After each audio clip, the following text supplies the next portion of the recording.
There is laid up for me a crown of righteousness.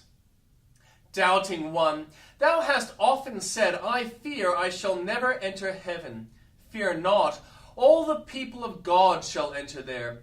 I love the quaint saying of a dying man who exclaimed, I have no fear of going home. I have sent all before me. God's finger is on the latch of my door, and I am ready for him to enter. But, said one, are you not afraid lest you should miss your inheritance? Nay, said he, nay, there is one crown in heaven which the angel Gabriel could not wear. It will fit no head but mine. There is one throne in heaven which Paul the apostle could not fill. It was made for me, and I shall have it. O Christian, what a joyous thought! Thy portion is secure. There remaineth a rest. But cannot I forfeit it? No, it is entailed. If I be a child of God, I shall not lose it. It is mine as securely as if I were there. Come with me, believer, and let us sit upon the top of Nebo, and view the goodly land, even Canaan.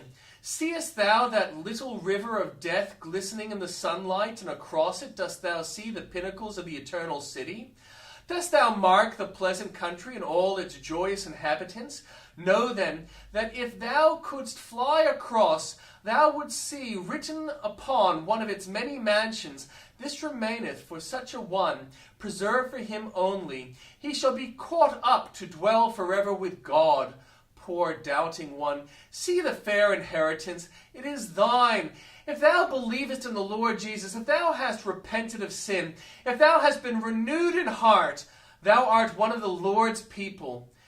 And there is a place reserved for thee, a crown laid up for thee, a harp specially provided for thee.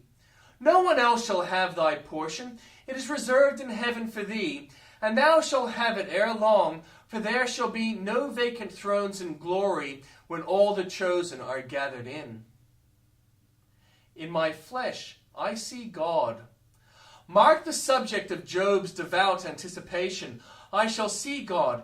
He does not say, I shall see the saints, though doubtless that will be untold felicity.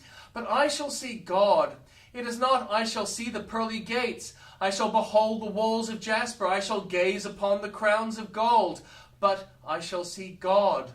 This is the sum and substance of heaven. This is the joyful hope of all believers. It is their delight to see him now in the ordinances by faith. They love to behold him in communion and in prayer. But there in heaven they shall have an open and unclouded vision, and thus, seeing him as he is, shall be made completely like him, likeness to God. What can we wish for more?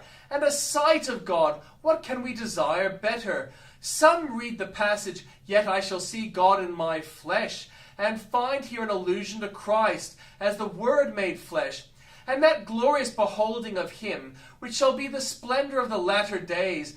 Whether so or not, it is certain that Christ shall be the object of our eternal vision, nor shall we ever want any joy beyond that of seeing him. Think not that this may be a narrow sphere for the mind to dwell in. It is but one source of delight, but that source is infinite. All his attributes shall be subjects for contemplation, and as he is infinite under each aspect, there is no fear of exhaustion. His works, his gifts, his love to us, and his glory in all his purposes and in all his actions, these shall make a theme with which we will be ever new. The patriarch looked forward to this sight of God as a personal enjoyment, whom mine eye shall behold, and not another. Take realizing views of heaven's bliss.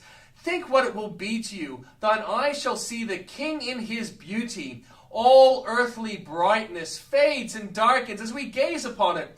But here is a brightness which can never dim, a glory which can never fade. I shall see God.